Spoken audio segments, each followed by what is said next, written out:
1. 대불정열의 밀인 숙증류 위제보살만행 수능엄경 제4권 중인도나란타 대도량경 중인도나란 투호 대도량경 이라고도 한다. 관정부에서 따로 출연하였다. 발랄밀제 한역 현성주 번역 이때 대중 속에 있던 부루나미다란이자 가자리에서 일어나 오른쪽 옷을 벗어 매고 오른 무릎을 땅에 대어 합장하고 공손히 부처님께 아뢰었다. 위덕 이 뛰어나신 세존이시여 열애께서는 중생들을 위하여 제1위체를 훌륭하게 설해 주셨습니다. 세존께서는 언제나 저를 설법하는 사람들 가운데 가장 뛰어난 사람이라고 추천하셨으나 이제 열애의 미묘한 설법을 들으니 마치 귀머거리가 백보 밖에서 모기 소리를 듣는 듯하여 본래 볼 수도 없는데 어찌 더욱이 들을 수 있겠습니까? 부처님께서 비록 저에게 밝게 설하시어 미혹을 없애주셨으나 지금도 아직 이 뜻이 완연하여 위혹이 없는 자리, 구경무의혹지를 자세히 밝히지 못했습니다. 세존이시여, 안항과 같은 부류는 비록 깨달았다고 하나 익혀 쌓인 번뇌, 습루를 아직 제거하지 못하였으며 이 법회 가운데 번뇌가 없는 경계에 오른 저희들도 비록 온갖 번뇌를 다 없앴다고 하나 이제 열애께서 설하신 법을 들으니 오히려 의심과 후회만 더합니다. 세존이시여, 만일 세상의 일체의 6근과 6진과 5음, 과 12처, 와 18개, 등이 다 열애장으로서 본래 그대로 청정하다면 어째서 호련히 상과 강과 대지의 온갖 유의상이 생겨서 차례로 옮기고 흐르며 끝나고 또 시작하는 것입니까? 또 열애께서는 흙과 물과 불과 바람은 본성이 걸림없이 융통하여 법계에 두루 가득 차서 고요히 상주한다고 하셨습니다. 세존이시여, 만일 흙의 성질이 두루 가득 찼다면 어떻게 물을 용납하겠으며 또 물의 성질이 두루 가득 찼다면 불의 성질은 생기지 않을 텐데 또 어떻게 물과 불이 두 성질이 허공에 함께 두루 원만하여 서로 빼앗아 쫓아내지 않는 이치를 밝히겠습니까? 세존이시여, 흙은 막히고 걸리는 성질이고 허공은 비어 통하는 성질인데 어떻게 두 성질이 함께 법계에 두루 가득 찰 수 있습니까? 저는 이 뜻이 돌아간 곳을 알지 못하오니 부디 열애께서는 큰 사랑을 내리시어 저의 구름처럼 덮인 미혹을 걷어주옵소서. 이 말을 마치자 대중과 함께 채를 땅에 던져서 존경을 다하여 더 없는 열애의 자비로운 가르침을 간절하게 기다렸다. 이때 세존께서 부루나와 법회 대중 가운데 번뇌를 다하고 배움을 초월한 아라한들에게 말씀하셨다. 이 열애가 오늘 널리 이 회상의 대중을 위하여 승의체 가운데 진승의 위 본질을 밝혀서 이제 너희들 모임 중에 정성성문 과 이공을 얻지 못한 이들과 상승으로 돌아선 아라한들이 모두 다 일승의 정멸한 도량, 일승정멸장지 인 진실한 아라냐 위 바른 수행처를 얻게 하리니 너는 이제 자세히 들어라. 마땅히 너희들을 위하여 설하리라. 부루나 등은 존경을 다하여 말없이 부처님의 설법을 듣고자 하였다. 부처님께서 말씀하셨다. 부루나 네가 말한 바와 같이 본래 그대로 청정하다면 어째서 호련히 상과 강과 대지가 생기겠느냐. 너는 항상 이 열애로부터 성품의 깨달음은 묘하고 밝으며 본래의 깨달음은 밝고 묘하다는 말을 들어오지 않았느냐. 부루나가 말했다. 그렇습니다. 세존이시여, 저는 언제나 부처님께서 설하시는 이 뜻을 들어왔습니다. 부처님께서 말씀하셨다. 네가 깨달음이다 밝음이다라고 말한 것은 성품 자체의 밝은 상태를 깨달음이라고 하느냐, 깨달음이 밝지 않으니 밝혀야 할 깨달음이라고 하느냐. 부루나가 말했다. 만일 밝지 않음을 깨달음이라고 한다면 밝힐 대상이 없겠습니다. 부처님께서 말씀하셨다. 만일 밝힐 대상, 소명이 없다면 밝힐 깨달음이 없다고 했는데 밝힐 대상, 소이 있으면 깨달음이 아니면 밝힐 대상이 없으면 밝음이 아니니 밝음이 없으면 또 깨달음의 고유하고 밝은 성품도 아니니라. 성품 자체의 깨달음은 본래 분명히 밝은 자리다. 그럼에도 너는 여기서 허망하게 밝혀야 할 깨달음을 생각한 것이다. 깨달음은 밝힐 대상이 아님에도 밝힘으로 인하여 밝힐 대상, 소를 세우고 밝힐 대상, 소이 이미 허망하게 세워지니 너의 허망한 능력, 망능이 생겨서 같음도 다름도 없는 가운데 불길처럼 성하게 다른 것이 이루어졌느니라.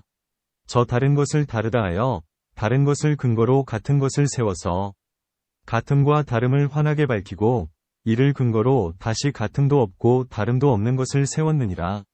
이와 같이 어지럽게 흔들리면서 서로 대립하여 수고로움이 생기고 수고로움이 오래되어 티끌, 진을 발하여 자체 모양이 혼탁해지니 이로 인하여 진로번뇌를 이끌어내느니라.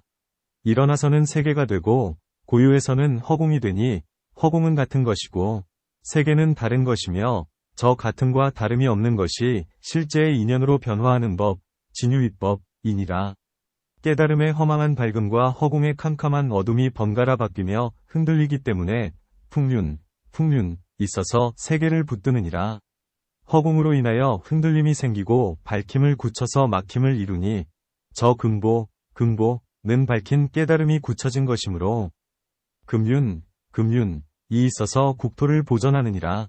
깨달음을 굳혀서 보배가 되고 밝힘이 흔들려 바람이 생기니 바람과 금이 서로 마찰하므로 불빛, 화광이 있어서 변화하는 성질이 되느니라. 보배의 밝음이 물기를 내고 불빛이 위에서 쪼여 삶으니 수륜 있어서 시방경계를 둘러싸느니라. 불이 오름과 물의 내림이 번갈아 발하여 굳히니 젖은 편은 큰 바다가 되고 마른 편은 육지와 섬이 되느니라. 이치가 그러기 때문에 저 큰 바다에서는 항상 불빛이 일어나고 저 육지와 섬에서는 항상 강이 흐르느니라. 물의 세력이 불보다 약하면 맺혀서 높은 산이 되느니라. 그러므로 산돌을 치면 불꽃이 일어나고 녹이면 물이 나오는 것이다. 흙의 세력이 물보다 약하면 빼어나서 풀과 나무가 되느니라. 그러므로 숲이 불에 타면 흙이 되고 쥐어짜면 물이 나오는 것이다. 이렇게 허망함이 얽히고 발생해서 서로 번갈아 종자가 되니 이러한 인연으로 세계가 끊임없이 상속하느니라. 또 불운하야 밝힘을 굳힌 허망함, 명망은 다른 것이 아니라 깨달음의 허망한 밝힘이 허물이다. 대상의 허망, 소망이 이미 세워지고 나면 진실한 밝은 이치가 뚫고 지나가지 못한다. 이러한 인연으로 듣는 작용은 소리를 떠나지 못하고 보는 작용은 물체를 벗어나지 못하여 모양, 색, 과 냄새, 향, 와 촉감, 촉 등 6 허망한 경계를 이루느니라. 이로 인하여 보고 느끼고 맡고 아는 작용이 따로 연리와 같은 업길이 서로 얽히기도 하고 합하여 생기기도 하고 떠나서 변화를 이루기도 하느니라. 보는 작용이 밝아서 색이 환하게 나타나면 밝은 경계를 환히 보면서 생각을 형성하여 소견이 다르면 미워하고 생각이 같으면 사랑하면서 애정을 흘려보내 종자를 이루고 생각을 거둬들여 태에 드느니라. 이렇게 서로 어울려 생길 때에 같은 업을 빨아들이기 때문에 인연이 있어서 갈라람, 알푸담 등이 생기느니라. 태로 나고 알로 나고 습기로 나고 변화로 나는 중생, 테란스파는 그 적응할 곳을 따르는데 알로 나는 중생은 오직 생각, 상만으로 태어나고 태로 나는 중생은 욕정으로 존재하며 습기로 나는 중생은 합해서 감응하고 변화로 나는 중생은 떠나서 상응하느니라. 이렇게 번갈아 서로 변하고 바뀌면서 업으로 받은 과보를 따라 날기도 하고 잠기기도 하니 이러한 인연으로 중생이 끊임없이 상속하느니라. 불운하야 생각과 애정이 함께 얽혀서 사랑을 벗어나지 못하면 세상의 부모와 자손들이 서로 태어남이 끊이지 않는다. 이러 일들은 애정의 탐욕, 욕탐이 근본이니라. 애정을 탐내어 함께 몸을 불리면서 탐욕을 그치지 못하면 온갖 세상에 알로 나고 변화하여 나고 습기로 나고 태로 나는 중생들이 힘에 강하고 약함을 따라서 번갈아 서로 잡아먹게 된다. 이런 일들은 살생의 탐욕이 근본이니라. 사람이 양을 잡아먹으면 양은 죽어서 사람이 되고 사람은 죽어서 양이 되니 이렇게 온갖 중생들, 십생지류이 죽고 나고 또 나기를 반복하는 가운데 서로 만나 서로 잡아먹으며 나쁜 업을 짓고 함께 태어나기를 미래가 다하도록 쉬지 않는다. 이러 일들은 위 탐욕이 근본이니라. 너는 나에게 생명의 빚을 졌고 나는 너에게 진 빚을 갚으니 이러한 인연으로 백천겁이 지나도록 항상 생사를 벗어나지 못하는 것이며 너는 내 마음을 사랑하고 나는 너의 모습을 좋아하니 이러한 인연으로 백천겁이 지나도록 항상 번뇌에 얽히는 것이니라. 이것은 오직 살생, 과 투도, 와 음욕, 인욕, 위 세 가지가 근본이며 이러한 인연으로 업과 가 끊임없이 상속하느니라. 불운하야 이러한 세 가지 뒤바뀐 상속은 다 깨달음의 밝음, 강명, 성강묘명, 본강묘명으로 명료하게 아는 성품, 명료지성, 망명, 이 그 아는 작용으로 인하여 모양을 일으키니 허망한 보는 작용으로 생긴 상과 강과 대지와 온갖 인연으로 변화하는 모양, 제유이상, 이 차례로 옮기고 흐르면서 이 허망을 따라 끝나고 또 시작하는 것이니라. 불운하가 말했다. 만일 이 묘각, 위 본래 묘한 깨달음의 밝음이 열애의 마음과 더불어 더하지도 않고 덜하지도 않는 가운데 까닭 없이 무상, 호련히 상과 강과 대지와 온갖 인연으로 변화하는 모양이 생겼다면 열애께서는 이제 묘하고 공하여 밝은 깨달음을 얻으셨으니 상과 강과 대지와 인연 변화, 위 익혀 쌓인 번뇌, 습루는 언제 또 생기겠습니까? 부처님께서 불운하에게 말씀하셨다. 비유하여 어떤 미혹한 사람, 미인, 이 어느 한 마을에서 남쪽을 북쪽으로 헷갈렸다면 이 헷갈림은 헷갈림 때문에 있겠느냐? 깨달음으로 인하여 나왔겠느냐? 불운하가 말했다. 이렇게 미혹한 사람은 헷갈림 때문도 아니고 깨달음 때문도 아닙니다. 왜냐하면 헷갈림은 본래 근본이 없는데 어찌 헷갈림 때문에 있겠으며 깨달음에는 헷갈림이 생기지 않는데 어찌 깨달음에서 나오겠습니까?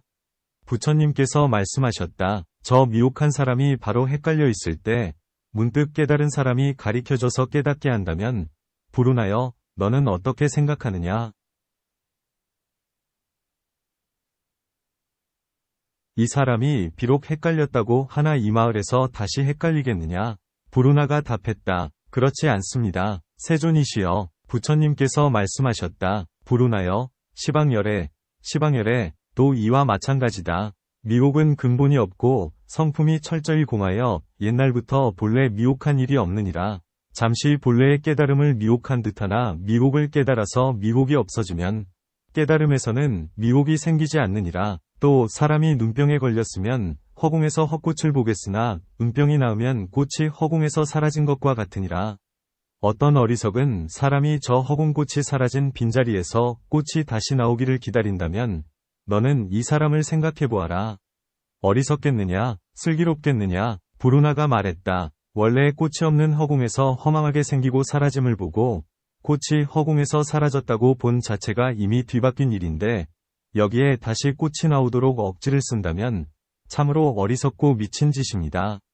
어찌 이런 미친 사람을 두고 어리석다거나 슬기롭다라고 하겠습니까? 부처님께서 말씀하셨다. 네가 그렇게 알고 있다면 어째서 제불열애 위 묘한 깨달음이 밝고 공한 자리에서 산과 강과 대지가 언제 다시 나오느냐고 물었느냐? 또 마치 금광 안에서 돌과 섞여 있는 정밀한 금이 한번 순금이 되고 나면 다시 돌과 섞이지 않는 것과 같고 또 나무가 타서 재가 되면 다시 나무가 되지 않는 것과 같다. 제불열애 위 보리열반 또 이와 마찬가지니라. 불운하여 너는 어떻게 흙과 물과 불과 바람의 본성 이 걸림없이 융통하여 법계에 두루 원만한가를 물었고 물과 불이 성질이 어째서 서로 밀어내어 없애지 않는가를 의심하였으며 또 허공과 모든 대지가 함께 법계에 가득 차려면 마땅히 서로 받아들일 수 없지 않겠느냐고 따져 물었다. 불운하여 비유하면 허공의 채는 여러 모양이 아니면서 저 온갖 모양의 활동을 막지 않는 것과 같다. 그 까닭을 말하리라. 저 넓은 허공은 해가 비치면 밝고 구름이 끼면 어둡고 바람이 흔들면 움직이고 맑게 개면 깨끗하고 기가 엉기면 흐리고 먼지가 쌓이면 흙비가 되고 물이 맑으면 빛나는데 너는 어떻게 생각하느냐? 이러한 다른 방면의 온갖 인연작용의 모양, 제유이상은 저들 자체에서 생기겠느냐? 아니면 허공 자체에 있겠느냐? 만일 저들 자체의 원인으로 생긴다면 불운하여 해가 비칠 때는 이미 이 해가 밝은 것이니 시방세계가 한 가지로 햇빛이 되어야 하는데 어째서 허공 가운데 둥근 해를 보는 것이냐? 만일 허공 자체가 밝은 것이라면 당연히 허공 제 스스로 비춰야 하는데 어째서 한밤중에 구름이 끼었을 때는 빛을 내지 못하느냐. 마땅히 알아야 한다. 이 밝음은 해도 아니고 허공도 아니면 허공과 해와 다르지도 않느니라. 모양으로 관찰해도 원래 허망하여 지적해서 말할 수 없다. 마치 허공꽃에서 허공열매가 맺히기를 기다리는 격이니 어찌 그 서로 밀어내 빼앗지 않는 뜻을 따지겠느냐. 성품으로 관찰해도 원래 진실하여 오직 묘한 깨달음의 밝음 뿐이다. 묘한 깨달음의 밝은 마음은 처음부터 물도 불도 아닌데 어찌 또 서로 용납하지 않는 뜻을 묻겠느냐. 진실하고 묘한 깨달음의 밝음도 이와 마찬가지로 네가 공으로 밝히면 공이 나타나고 흙과 물과 불과 바람으로 각각 밝히면 각각 그대로 나타나며 만일 함께 밝히면 그대로 함께 나타나느니라. 함께 나타남이란 무엇이겠느냐. 불운하여 마치 어느 한 강물의 해의 그림자가 나타날 경우 두 사람이 같이 물속의 해 그림자를 보다가 한 사람은 동쪽으로 가고 한 사람은 서쪽으로 가면 강물의 해 그림자도 두 사람을 따라서 하나는 동쪽으로 가고 하나는 서쪽으로 가는 것과 같이 처음부터 일정한 기준이 없으니 마땅히 이 해는 하나인데 어째서 각기 따로 가는가. 각기 따로 간 해가 이미 둘인데 어째서 하나씩 나타나는가라고 따지지 못하리라. 완연히 허망만 더할 뿐 증명할 근거가 없느니라. 불운하여 너는 과 공으로 열애장에서 서로 기울기도 하고 서로 빼앗기도 하니 열애장도 따라서 색과 공이 되어 법계에 두루 가득하느니라. 그러므로 그 가운데 바람은 흔들리고 허공은 고요하며 해는 밝고 구름은 어두우니 중생은 갈피를 잡지 못하고 깨달음을 등져서 경계, 진와 합하기 때문에 티끌번뇌, 진로를 일으키니 세상의 모양이 있는 것이니라. 나는 묘한 밝음에 멸하지도 않고 생기지도 않는 법으로 열애장과 합했으니 열애장에 오직 묘한 깨달음의 밝음으로 원만하게 법계를 비출 뿐이다. 그러므로 그 가운데서 하나의 경계가 한량없는 경계가 되기도 하고 한량없는 경계가 하나의 경계가 되기도 하며 작은 데서 큰 것을 나타내기도 하고 큰 데서 작은 것을 나타내기도 하며 도량에서 움직이지 않고 시방법계에 두루 원만하기도 하고 몸이 시방에 끝없는 허공을 쌓안기도 하며 한 털 끝에서 부처님의 세계, 보왕찰을 나타내기도 하고 티끌 속에 앉아서 큰 법륜을 굴리기도 하느니라. 이렇게 티끌번뇌를 멸하여 깨달음과 합했기 때문에 진여의 미묘한 깨달음의 밝은 성품을 일으키느니라.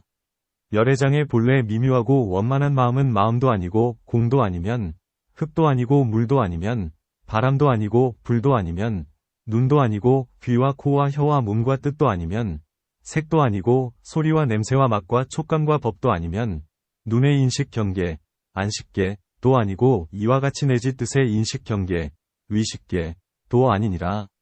또 밝음, 도 무명도 아니고 밝음과 무명이 다함도 아니면 이와 같이 내지 늙음도 아니고 죽음도 아니고 늙음과 죽음이 다함도 아니니라. 또 고제도 아니고 집체도 아니고 멸체도 아니고 도제도 아니면 지혜도 아니고 어둠, 득도 아니니라. 또 보시, 단나도 아니고 지계, 시라도 아니면 인욕, 비리야도 아니고 정진, 찬제도 아니면 선정, 선나도 아니고 지혜, 발랄약도 아니면 바람일다도 아니니라.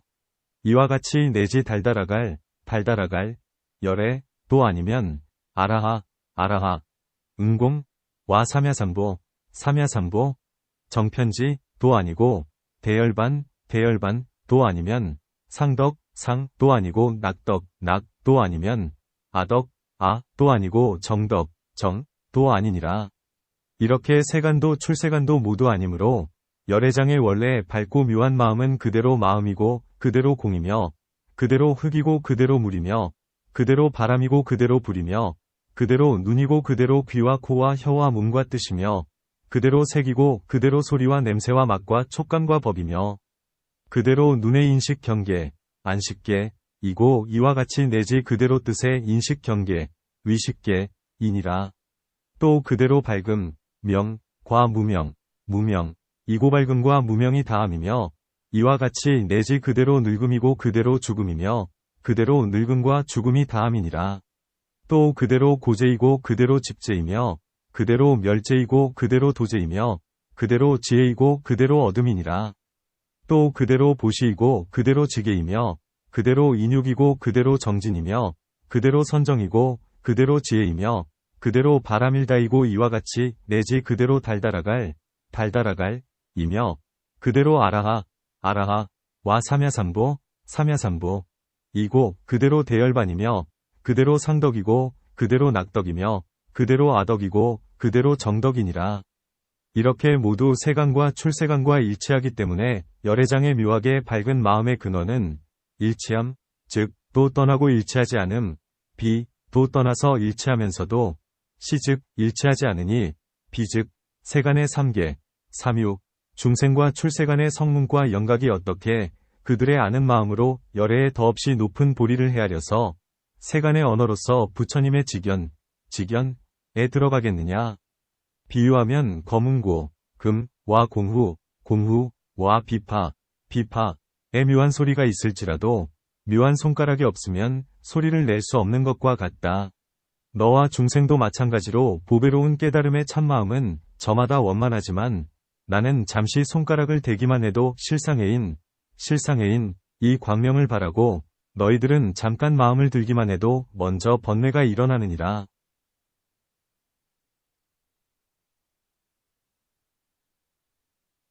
그것은 더없이 높은 깨달음의 도를 열심히 구하지 않고 소승만을 좋아하여 작은 것을 얻고 만족하기 때문이다. 부르나가 말했다. 저도 열애와 더불어 보배로운 깨달음이 뚜렷이 밝아서 진실하고 미묘하고 청정한 마음이 두리없이 원만하지만 저는 옛적부터 시작 없는 망상을 만나 오래도록 생사에서 윤회하다가 이제 거룩한 법, 성승, 아라한과를 얻었으나 아직도 구경의 경지를 이루지 못했습니다. 세종께서는 온갖 망상을 다 원만하게 멸하시어 홀로 미묘하고 영원한 진리에 드셨으니 감히 열애께 묻겠습니다. 일체 중생은 어떤 원인으로 망상이 있어서 스스로 미묘한 밝음을 덮고 생사에 빠져 헤매는 것입니까? 부처님께서 부르나에게 말씀하셨다. 네가 비록 위심을 없앴다고 하나 아직 남은 의혹을 다 없애지 못했으니 나는 현재의 세상 일들을 들어 내게 물으리라. 네가 어찌 듣지 못한 일이겠느냐. 신라벌성, 위 연약달다, 가 호련히 어느 새벽의 거울로 얼굴을 비추고 거울 속의 머리에서 잘생긴 얼굴, 미목을 좋아하다가 자기 머리에서 얼굴과 눈이 보이지 않자 도깨비라고 성을 내어 꾸짖으며 까닭없이 미쳐서 달아났다고 한다. 너는 이 사람이 무엇 때문에 까닭없이 미쳐서 달아났다고 생각하느냐? 부르나가 말했다. 이 사람은 그저 마음이 미쳤을 뿐 더 이상 다른 까닭이 없습니다. 부처님께서 말씀하셨다. 묘한 깨달음은 밝고 원만하여 본래 원만하게 밝고 미묘할 뿐인데 여기에 이미 허망이라고 칭한들 어찌 원인이 있겠느냐.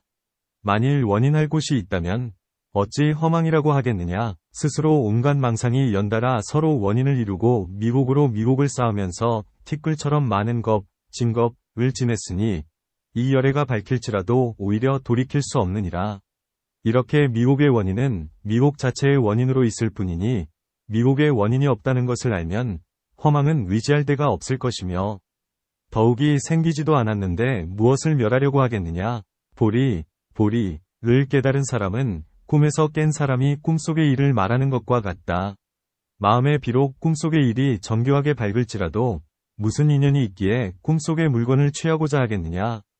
더욱이 또 원인이 없어서 본래 아무것도 없는 것이겠느냐. 저 성 안의 연야달다인들 무슨 인연이 있기에 스스로 머리를 겁내어 달아났겠느냐. 호련히 미친 증세만 쉬어버리면 머리를 밖에서 얻지 않으리라. 비록 미친 증세가 없어지지 않은들 어찌 머리를 잃어버렸겠느냐. 부르나여 허망한 성질이 이와 같은데 무엇을 근거로 있겠느냐. 네가 단지 세간, 업과 와 중생, 위 세 가지 상속을 따라서 분별하지 않는다면 세 가지 연이 끊어지기 때문에 세 가지 원인도 생기지 않으며 너의 마음속에 자리한 연야달다의 미친 증세도 저절로 쉬리라. 쉬고 나면 곧 보리의 훌륭하고 청정하고 밝은 마음이 본래 법계에 두루 원만하여 다른 사람으로부터 얻는 것이 아닌데 어찌 수고롭게 갈고 다듬고 닦아 증득하는 방법을 빌리겠느냐? 비유하면 어떤 사람이 자기의 오단에 여위주가 매어 있으나 스스로 깨닫지 못하고 헐벗은 채 걸식하면서 다른 곳을 돌아다니는 것과 같다.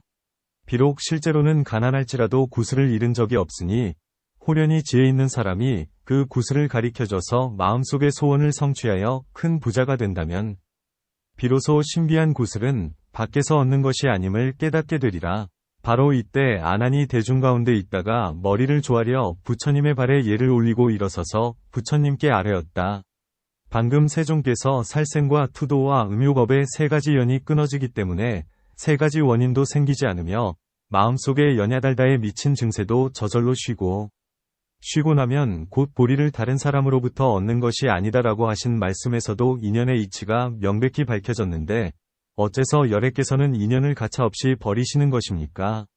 저는 인연으로 마음의 깨달음을 얻었습니다. 세존이시여, 이 뜻이 어찌 홀로 나이 어린 저희들 유학성문 들뿐이겠습니까? 이 법회의 대목걸련, 과사리불, 과수보리, 들도 로범지를 따르다가 부처님의 인연법을 듣고 발심하여 깨달아서 번뇌가 없는 법을 성취한 것입니다. 지금 말씀하시기를 보리는 인연을 따르지 않는다고 하셨는데 그렇다면 왕사성, 위 구사리, 들이설한 자연, 이 가장 뛰어난 뜻, 제1의 이겠습니까? 부디 대비를 내리시어 저의 답답한 심정을 시원하게 열어주옵소서. 부처님께서 아난에게 말씀하셨다. 저 성안에 연야달다가 미친 증세의 인연을 없애버린다면 미치지 않는 성품은 자연이 나올 것이며 인연이다 자연이다라는 이치도 여기서 끝나게 되리라. 아나나, 연야달다의 머리가 본래 자연이라면 본래 저절로 그런 것, 이어서 그런 것이 저절로 아님이 없는데 무슨 까닭으로 머리를 겁내고 미쳐서 달아났겠느냐. 만일 자연의 머리가 인연 때문에 미쳤다면 어째서 자연의 머리는 인연 때문에 잃지 않았느냐. 본래의 머리를 잃지 않고 미친 두려움만 허망하게 나왔다면 잠시도 변하여 바뀐 일이 없는데 어찌 인연을 빌리겠느냐. 미친 증세가 본래 자연이라면 본래부터 미치고 두려운 증세가 있어야 할 텐데 미치기 전에는 미친 증세가 어디에 숨어 있었겠느냐. 미치지 않은 것이 자연이라면 머리는 본래 잘못되지 않았는데 어찌하여 미쳐서 달아났겠느냐.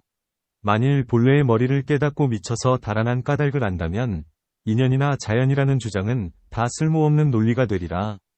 그러므로 나는 세 가지 연이 끊어지기 때문에 곧 보리의 마음이다 라고 말한 것이다. 여기에 만일 보리의 마음이 생겨서 생멸의 마음이 멸한다고 한다면 이것은 단지 생멸일 뿐이다. 생멸이 모두 사라져서 공덕작용이 없는 도에 만일 자연이 있다고 하면 이 경우에도 자연의 마음이 생겨서 생멸의 마음이 멸한다고 밝히는 격이니 이건 역시 생멸이니라. 생멸이 없는 것을 자연이라고 할지라도 마치 세상에서 온갖 모양을 뒤섞어 일체를 만들어서 화합성질이라고 이름하거나 화합하지 않는 것을 본연의 성질이라고 칭하는 것과 같으리라. 본연이다 본연이 아니다 화합이다 화합이 아니다라고 하는 화합과 본연을 모두 떠나고 떠났다 떠나지 않았다 합을 모두 벗어나야만 이 구절을 비로소 쓸모없는 논리를 떠난 법이라고 하리라.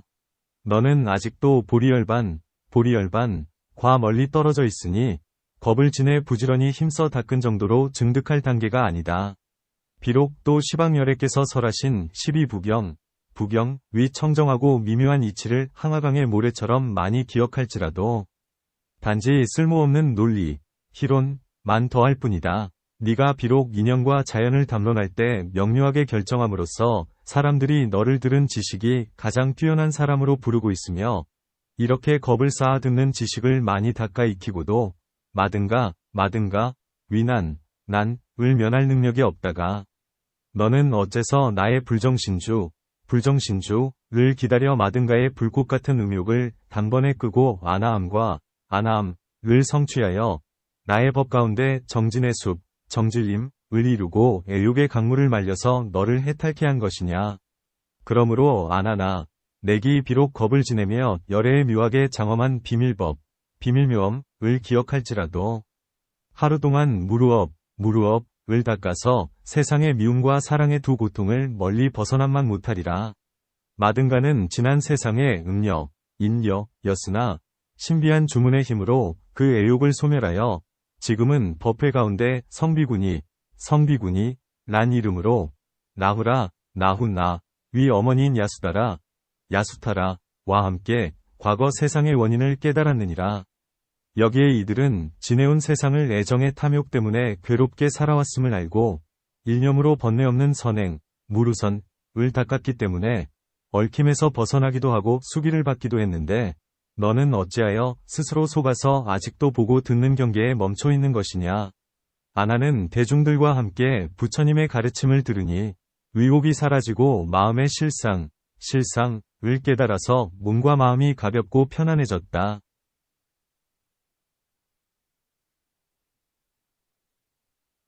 이전에 듣지 못했던 법을 얻고 감격하여 다시 슬피 울며 부처님의 발까지 이마를 조아려 예를 올리고 길게 끌어 앉아서 두 손 모아 부처님께 아뢰었다.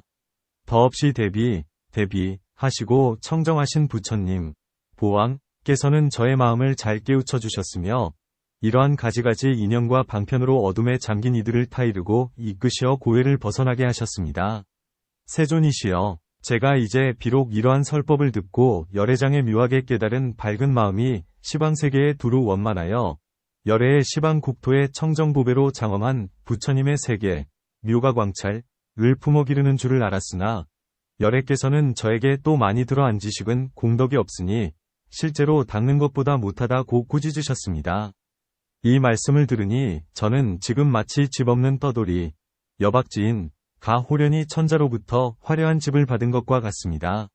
비록 큰 집을 얻었을지라도 들어가는 문을 몰라 찾고자 하오니 부디 열애께서는 대비를 버리지 마시고 이 법회에 어둡고 무지한 저희들이 소승을 버리고 열애께서 무효열반을 향하여 본래 발심하신 길을 얻게 하시고 또 배우는 단계의 행자들이 옛날부터 반연 해온 경계를 무엇으로 다스리고 굴복시켜야만 다라니를 얻고 부처님의 직연에 들어갈 수 있는지를 보여주옵소서.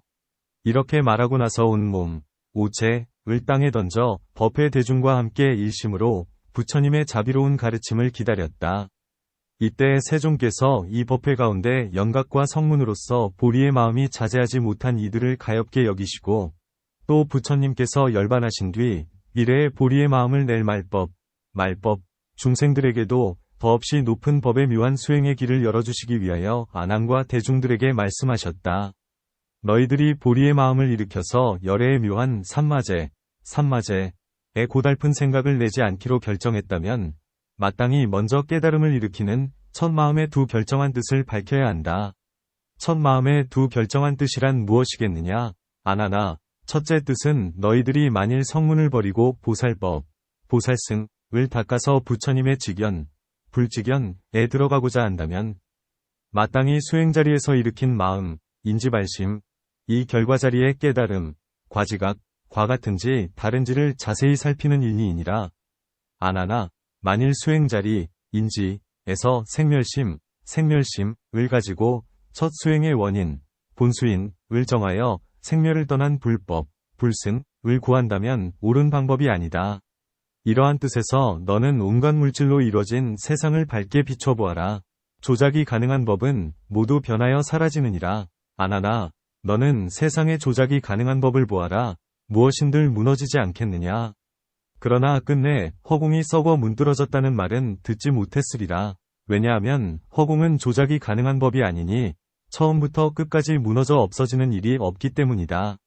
너의 몸 안의 굳은 형태는 흙의 요소이고 젖는 성질은 물의 요소이며 따뜻한 감촉은 불의 요소이고 흔들리는 성질은 바람의 요소이니 이 네 가지 요소가 얽혀 짜임에 따라 너의 고유하고 원만하고 묘한 깨달음의 밝은 마음이 나뉘어 보고 듣고 느끼고 살피는 작용으로 변한 상태에 처음부터 끝날 때까지를 다섯 겹쳐 쌓임의 혼탁이라고 하느니라.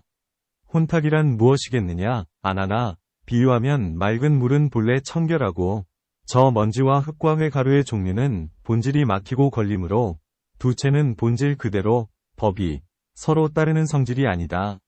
그러나 세상 사람이 흙을 집어서 맑은 물에 던지면 흙은 막히는 성질을 잃고 물은 청결을 잃어서 모습이 어지럽게 뒤섞인 상태를 혼탁이라고 하며 너의 혼탁의 다섯 겹쳐 쌓임도 마찬가지니라.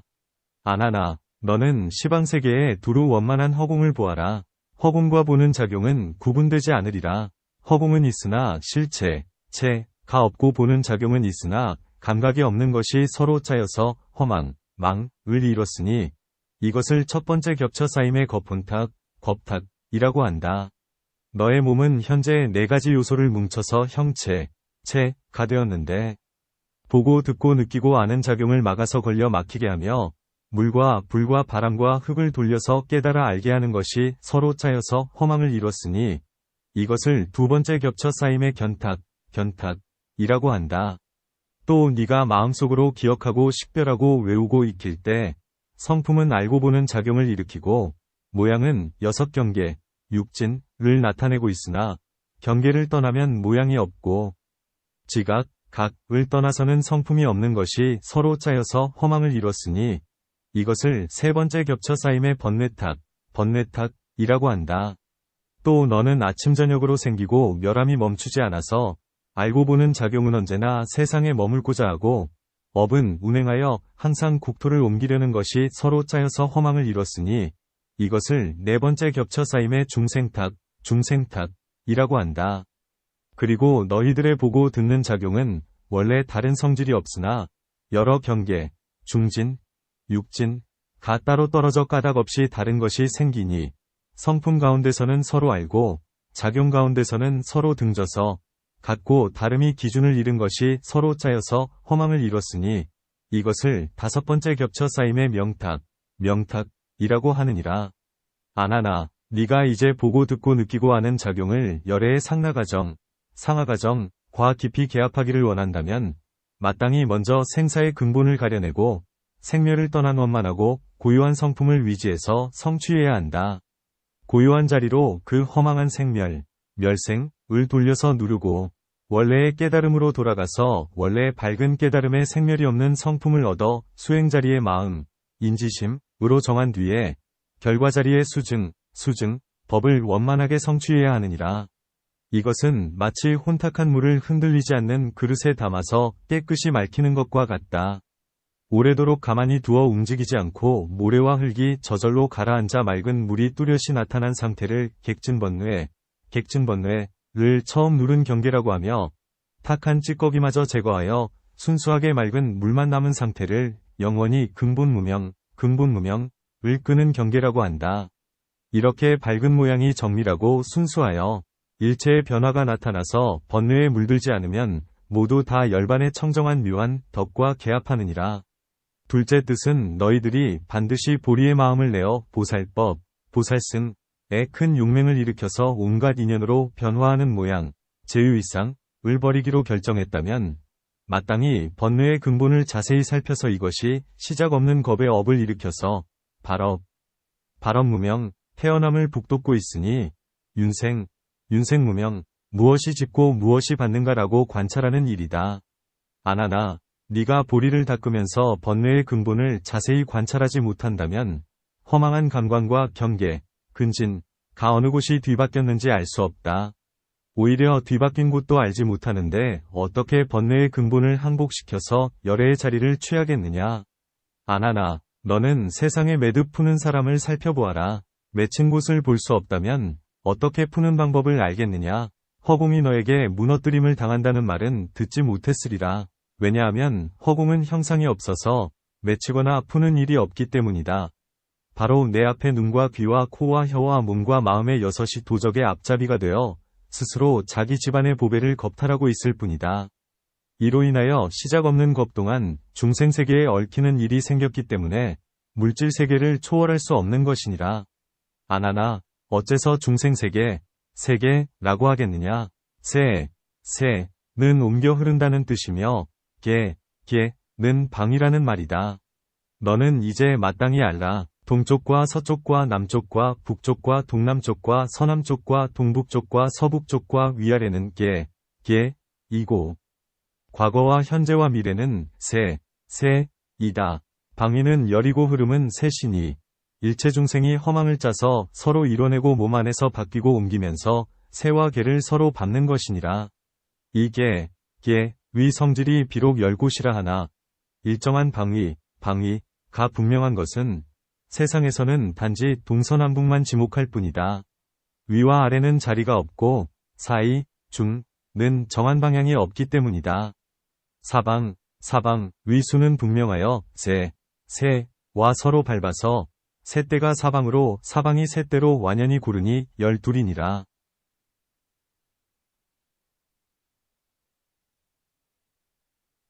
이렇게 흘러 변함을 세 차례 포개면 하나가 열이 되고 백이 천으로 불어난다. 처음과 끝을 다 포함하면 6감관 안에는 각각 공덕이 1200이 있느니라. 아나나 너는 또 이 가운데 자세히 헤아려 공덕이 많고 적음, 우열을 정해보아라. 눈이 보는 것은 뒤가 어둡고 앞이 밝은데 앞쪽은 전체가 밝으나 뒤편은 전체가 어둡다. 왼쪽과 오른쪽의 옆으로 보는 것이 세 목 중에 두 몫이다. 다 합해서 논한다면 짓는 공덕이 완전하지 못하여 세 몫의 공덕에서 한 몫의 공덕이 없으니 마땅히 눈에는 오직 800공덕만 있는 줄을 알아야 한다. 귀는 두루 다 들어서 시방 어디에나 빠짐이 없다. 소리가 움직일 때는 멀고 가까움이 있는 듯하나 조용할 때는 한계가 없으니 마땅히 귀의 감관은 1200공덕을 원만하게 갖춰 있음을 알아야 한다. 코로 냄새를 맡을 때는 내쉬고 들이쉬는 숨을 통해서 작용하는데 내쉬고 들이쉬는 작용만 있고 중간에 어울림은 빠져 공덕이 없느니라. 코의 감관을 증명하면 세 몫의 공덕 중에 한 몫이 모자라니 마땅히 코에는 오직 800공덕만 있는 줄을 알아야 한다. 혀로는 모든 세간의 지혜와 출세간의 지혜를 다 설하여 밝힐 수 있으므로 말은 한계, 방분가 있을지라도 끝없는 이치를 다해내니 마땅히 혀의 감관은 1200의 공덕을 원만하게 갖춰 있음을 알아야 한다. 몸은 다음, 촉을 느껴서 거슬리거나 따르는 경계, 위순을 아는데 합할 때는 느낄 수 있으나 떼었을 때는 알지 못하니 떼었을 때는 하나이고 합했을 때는 한 쌍이다. 몸의 감관을 증명하면 세 몫의 공덕 중에 한 몫이 모자라니 마땅히 몸에는 오직 800공덕만 있는 줄을 알아야 한다. 뜻으로는 묵묵히 시방 3세, 위 일체세간과 출세간 법을 받아들여서 성인과 범부를 다 포용하여 끝까지 다하지 않음이 없으니 마땅히 뜻의 감관은 1200의 공덕을 원만하게 갖춰 있음을 알아야 한다. 아나나 네가 지금 생사의 욕의 흐름, 생사욕욕을 거슬러 흐르는 근원을 끝까지 다 돌이켜서 생멸이 없는 경지에 이르고자 한다면 이 6가지로 수용하는 감관에서 어느 감관과 합해야 하는지, 어느 감관을 떠나야 하는지, 어느 감관이 깊은지, 어느 감관이 얕은지, 어느 감관이 원통한지, 어느 감관이 원통하지 않은지를 체험해야 한다.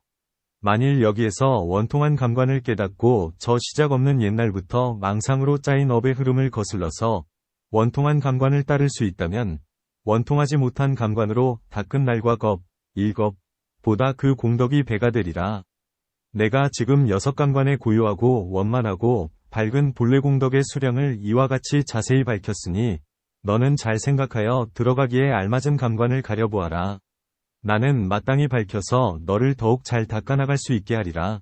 시방 열애께서는 18의 경계, 18개를 낱낱이 수행하여 다 더없이 높은 보리를 원만하게 성취하셨는데 그 중간에 전혀 우열이 없었느니라. 단지 너는 근기가 낮아서 그 가운데 자세한 지혜가 원만하지 못하기 때문에 나는 선양하여 너에게 한문으로 깊이 들어가게 하려는 것이니 한문으로 들어가서 헛되지 않으면 저 6감각기관은 일시에 청정하리라. 아나니 부처님께 아뢰었다. 세존이시여, 어떻게 흐름을 거슬러 깊이 한문에 들어가야만 6감관을 일시에 청정하게 할 수 있겠습니까? 부처님께서 아난에게 말씀하셨다. 너는 이제 이미 수다원과 수타원과를 얻었으니 3개, 위 중생세간이 견도, 위자리에서 끊어야 할 번뇌, 혹는 멸했으나 오히려 아직 6감관 가운데 근중 쌓아온 시작 없는 겁에 허망한 습기를 알지 못하고 있느니라. 저 습기도 반드시 수도, 위자리에서 끊어야 하는데 더욱이 어찌 이 가운데 생기고 머물고 달라지고 사라지는 여러 미세한 종류의 수량, 분재두수, 이겠느냐. 이제 너는 또 현재의 여섯 감관이 하나인지 여섯인지를 살펴보아라. 만일 하나라고 한다면 귀는 어째서 못 보고 눈은 어째서 듣지 못하며 머리는 어째서 밟지 못하고 발은 어째서 말하지 못하느냐. 만일 여섯 감관으로 결정되었다면 내가 지금 이 법회에서 너에게 미묘한 법문을 선양하고 있는데 너의 여섯 감관 가운데 어느 감관이 와서 받아들이는 것이냐.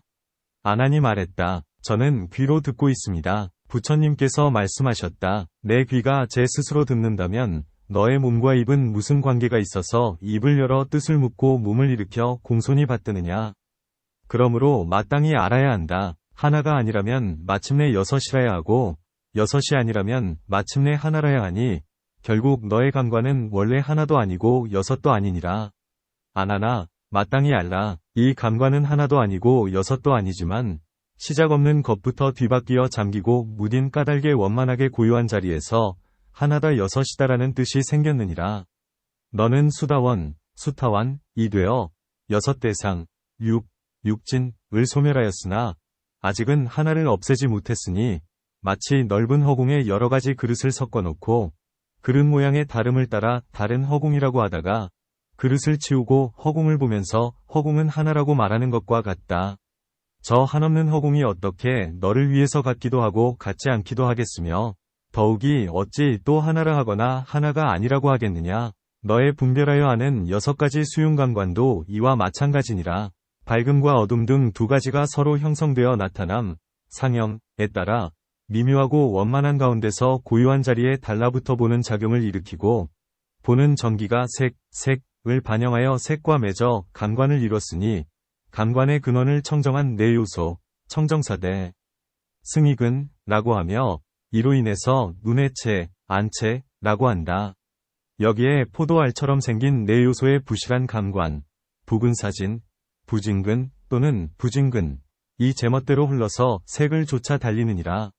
소리의 움직임과 조용함 등 두 가지가 서로 침, 상격에 따라 미묘하고 원만한 가운데서 고요한 자리에 달라붙어 듣는 작용을 일으키고 듣는 전기가 소리, 성을 반영해서 소리를 말아들여 감관을 이뤘으니 감관의 근원을 청정한 네 요소, 청정사대라고 하며 이로 인해서 귀의 채, 이채라고 한다. 여기에 둥글게 말린 새 잎사귀처럼 생긴 네 요소의 부실한 감관, 부근사진, 이 제멋대로 흘러서 소리를 쫓아 달리느니라. 통함과 막힘 등 두 가지가 서로 열려 드러남, 상발에 따라 미묘하고 원만한 가운데서 고요한 자리에 달라붙어 맞는 작용을 일으키고 맞는 전기가 냄새, 향을 반영해서 냄새를 받아들여 감관을 이뤘으니 감관의 근원을 청정한 네 요소, 청정사대라고 하며 이로 인해서 코의 채, 빛채라고 한다. 여기에 드리운 쌍 손톱처럼 생긴 네 요소의 부실한 감관이 제멋대로 흘러서 냄새를 쫓아 달리느니라. 담담한 맛, 과 여러 가지 맛, 변 등 두 가지가 서로 어울림에 따라 미묘하고 원만한 가운데서 고요한 자리에 달라붙어 맛보는 작용을 일으키고 맛보는 전기가 맛을 반영해서 맛과 짜여 감관을 이뤘으니 감관의 근원을 청정한 네 요소라고 하며 이로 인해서 혀의 채, 설채라고 한다. 여기에 활 모양의 초승달처럼 생긴 네 요소의 부실한 감관이 제멋대로 흘러서 맛을 쫓아 달리느니라. 땜과 다음 등 두 가지가 서로 비빔에 따라 미묘하고 원만한 가운데서 고요한 자리에 달라붙어 촉각, 각을 일으키고 촉각의 전기, 각정, 촉감을 반영하여 촉감을 뭉쳐서 감관을 이뤘으니 감관의 근원을 청정한 네 요소라고 하며 이로 인해서 몸의 채, 신채라고 한다. 여기에 허리가 잘록한 북의 이마처럼 생긴 네 요소의 부실한 감관이 제멋대로 흘러서 촉감을 쫓아 달리느니라. 생견함과 멸함 등 두 가지가 서로 상속함에 따라 미묘하고 원만한 가운데서 고요한 자리에 달라붙어 인식작용을 일으키고 인식의 전기가 법을 반영하여 법을 끌어당겨 감관을 이뤘으니 감관의 근원을 청정한 네 요소라고 하며 이로 인해서 뜻의 생각, 의사이라고 한다. 여기에 깊고 어두운 방에서 보는 것과 같은 네 요소의 부실한 감관이 제멋대로 흘러서 법을 쫓아 달리느니라. 아나나 이러한 여섯 감관이 저 깨달음이 본래 밝은 데서 밝은 것으로 밝히려는 깨달음을 두었기 때문에 저 정밀한 밝음을 잃고 허망한데 엉겨붙어 빛을 일으키는 것이니라. 그러기 때문에 너는 어둠을 떠나고 밝음을 떠나면 보는 자체가 없고 움직임을 떠나고 조용함을 떠나면 원래 듣는 성질이 없으며 통함이 없고 막힘이 없으면 냄새 맡는 성질이 생기지 않고 여러 가지 맛이 아니고 담담한 맛이 아니면 맛보는 성질이 나오지 않으며 떼지도 않고 대지도 않으면 촉감이 본래 없으니 멸함이 없고 생김이 없으면 분별작용이 어디에 위지하겠느냐. 너는 단지 움직임과 고요함과 다음과 땜과 담담한 맛과 여러 다른 맛과 생겨남과 사라짐과 어둠과 밝음 등 이러한 12가지 이념 변화의 모양, 유의상에 매어 고르지 않고 어느 한 감관을 뽑아 엉겨붙은 자리를 벗겨서 안으로 굴복시키고 굴복시켜 원래의 진리로 돌아가면 본래의 밝은 빛을 발하리라. 이렇게 비치는 성품이 환하게 밝아져야만 나머지 다섯 엉겨 붙은 자리도 뽑힌 한 감관을 따라 응발, 원만하게 벗겨지느니라. 이것은 악형계를 따라 일으킨 직연이 아니므로 밝음은 감관을 따르지 않고 감관에 맡겨 밝음이 일어나며 이로 인해서 여섯 감관이 서로 융통하여 작용하게 되느니라. 아나나 네가 알다시피 이 법회 가운데 아나율타는 눈이 없어도 보고 발난타용, 은 귀가 없어도 들으며 근가신녀, 는 코가 아닌 것으로 냄새를 맡고 교범발제, 는 혀와 다른 것으로 맛을 알며 또 수냐다신, 은 몸이 없어도 촉감이 있는데 열애가 광명 가운데 비춰서 잠깐 나타나게 하였을 뿐 이미 바람의 성질이니 그 몸은 원래 없느니라. 그리고 멸진정으로 고요한 경지를 얻은 성문들 가운데 이 법회의 마하가섭과 같은 경우는 뜻감관, 위근을 멸한 지 오래되었으나 마음의 생각을 따르지 않고도 뚜렷이 밝혀서 분별하느니라. 아나나 지금 네가 모든 감관을 뚜렷이 뽑아버린다면 안으로 밝게 빛이 일어나서 이와 같은 뜬 경계, 부진와 물질 세간의 온갖 변화의 모양은 끓는 물에 얼음 녹듯이 생각을 따라 더없이 높은 깨달음으로 화하리라. 아나나 세상 사람이 보는 작용을 눈에 집중하고 있다가 갑자기 눈을 감아서 어두운 모양이 앞에 나타나면 여섯 감관이 캄캄하여 머리와 발도 서로 캄캄하지만 저 사람이 손으로 몸 둘레를 더듬으면 비록 보이지는 않을지라도 머리와 발을 단번에 가려내서 밝을 때와 한 가지로 깨달아 아느니라. 인연경계를 보는 것이 밝음 때문이라 하여 어두울 때는 보이지 않는다고 하지만 밝지 않아도 스스로 밝게 하는 작용이 생긴다면 온갖 어두운 모양이 그 아는 작용을 영원히 어둡게 할 수 없으리라. 이렇게 감관과 경계가 이미 소멸해버린다면 어찌 깨달음의 밝음이 원만한 미묘함을 이루지 못하겠느냐.